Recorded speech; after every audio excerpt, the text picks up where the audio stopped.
दोस्तों, अपने इसरो के अंदर जो फिटर का पेपर आया हुआ है वो करने जा रहे हैं। अब ये जितने भी पेपर आए हैं पुराने, उनको अपने को सोल्व करना चाहिए। बच्चे सोल्व नहीं करते तो अपने वो अगर सोल्व करो, क्योंकि ये क्वालिटी क्वेश्चन है, तो सबसे पहले अपनी प्रायोरिटी रहती है कि ये क्वेश्चन तो आने चाहिए। तो ये 10 फरवरी 2019 को आया था, इसको अपने सोल्व करेंगे।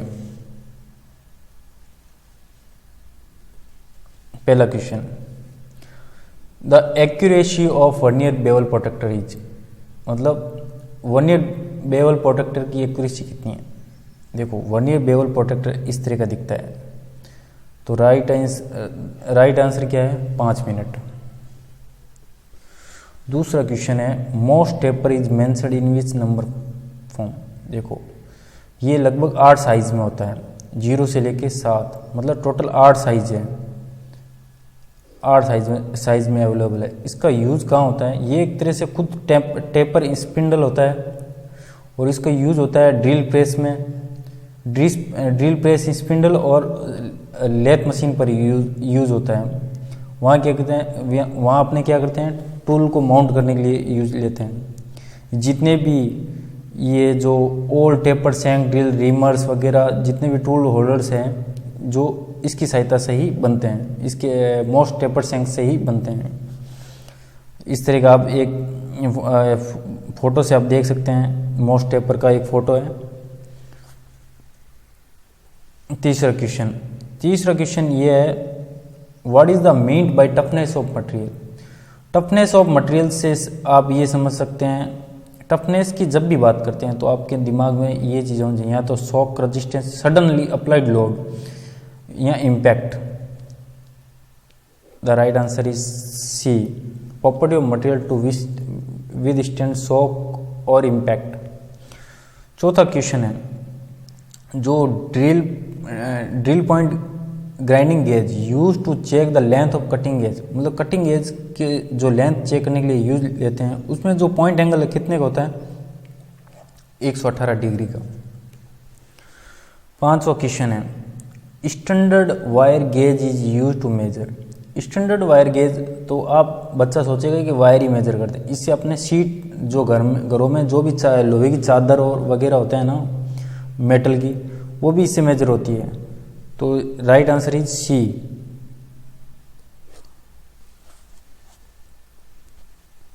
छठा क्वेश्चन, गैल्वेनिक अर्थ, मतलब galvanize iron refers to iron coated with. The right answer is zinc. अगर जिंक को आयरन पर कोटिंग करते हैं तो उसको गैल्वेनाइजेशन कहते हैं। सातवां question, difference between maximum limit of size and minimum limit of size is called tolerance. देखो, होल होता है, ये अब आप चित्र से समझ सकते हैं या फिगर से समझ सकते हैं, ये होल है और ये शाफ्ट है। तो होल शाफ्ट से बड़ा ही होता है, तो होल का छोटा साइज है उसको लोअर लिमिट कहते हैं, और बड़े से बड़ा साइज है उसको अपर लिमिट कहते हैं, कि बड़े से बड़ा इतना हो सकता है। तो लोअर लिमिट और अपर लिमिट के बीच में जो डिफरेंस होता है कोई भी पार्ट के, उसको टॉलरेंस कहते हैं। तो the right answer is tolerance. Shaft में भी आप देख सकते हो difference between upper limit and lower limit, difference का मतलब अंतर जो भी। आठवां क्वेश्चन क्या कहता है, which of the following is not a surface hardening process. देखो, सरफेस हार्डनिंग प्रोसेस, ये case hardening, induction heating, night riding, ये तीनों क्या प्रोसेस होते हैं, वो सरफेस हार्डनिंग प्रोसेस होते हैं। और ये जो क्वेंचिंग है, ये एक कूलिंग रेट होती है, एक कूल करना होता है, एक कूल करने का प्रोसेस होता है, सडनली कूल करना, तो उससे मटेरियल की हार्डनेस चेंज करते हैं। तो right answer is, it is not a surface hardening process.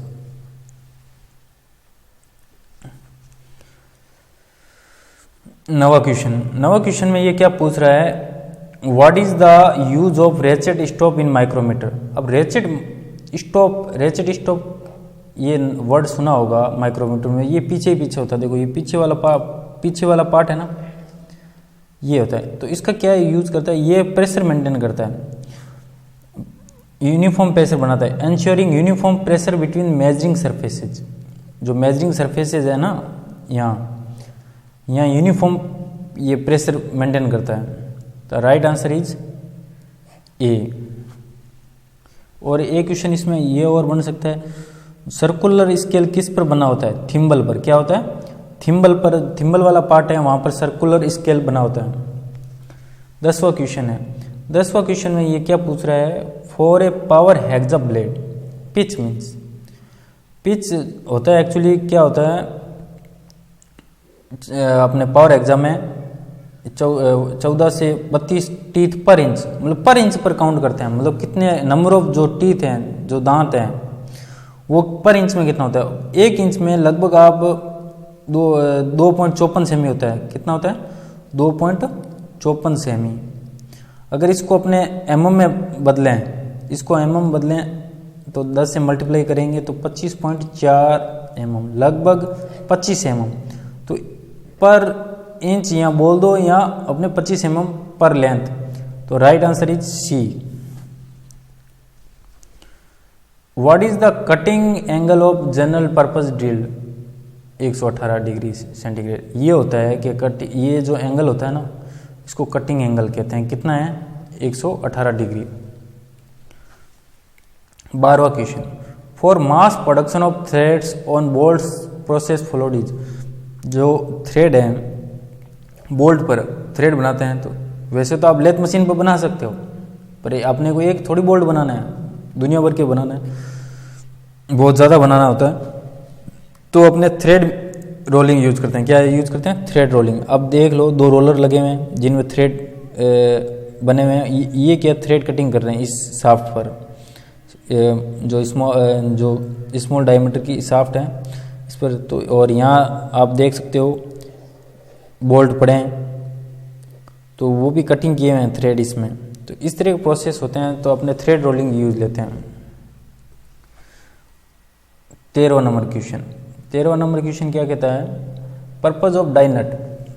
Purpose of die nut, इसका क्या यूज है? देखो आपके घर पे जब भी कोई पाइप फिटिंग का काम होता है तो वो पाइप पर थ्रेड करने के लिए गोल नुमा डाई यूज करता है, इसको डाई नट कहते हैं।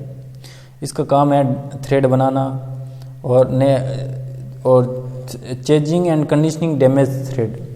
तो ये क्या है? जो डैमेज किए हुए थ्रेड है इसका काम करता है, मतलब सही करता है, डैमेज थ्रेड को नया करता है। तो बी आंसर है। 14वां क्वेश्चन। तापमान की एसआई इकाई, मतलब temperature. What is the unit, ऐसे यूनिट ऑफ टेम्परेचर? देखो केल्विन। जितने भी न्यूमेरिकल मोस्टली होते हैं वो ऐसे यूनिट में ही करते हैं, तो केल्विन में ही करते हैं अपने अगर टेम्परेचर लेते हैं तो। 15वां question. For TIG welding commonly used gases. TIG welding के लिए सबसे कॉमनली यूज्ड है आर्गन गैस। आर्गन गैस अपने उपयोग में लेते हैं। ये इनर्ट गैस होती है।